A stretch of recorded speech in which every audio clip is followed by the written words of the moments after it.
Hi there, quick little tutorial on how to change the battery on this Chamberlain remote. All you need is your replacement battery. This takes one of these 2032s, and you get these off Amazon. They're dirt cheap, and there's a link below in the description that will take you straight there. And I'm going to use a small little screwdriver like this. You don't absolutely need it, but I think it's helpful. Alright, so on the back side, go ahead and remove this. And if you don't have this, you can just use a screwdriver.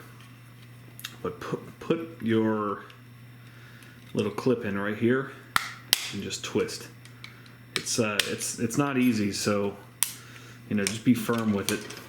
Now, maybe you could use this here, but this is where I use the screwdriver. I think this is a little bit easier. All right, push that out.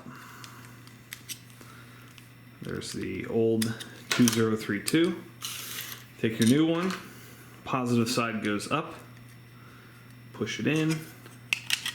Give this a squeeze. You can go ahead and test the battery right here. If that blinks blue, then you're good to go. All right, close it up. Put your clip back on, you're all set. Thanks so much for watching.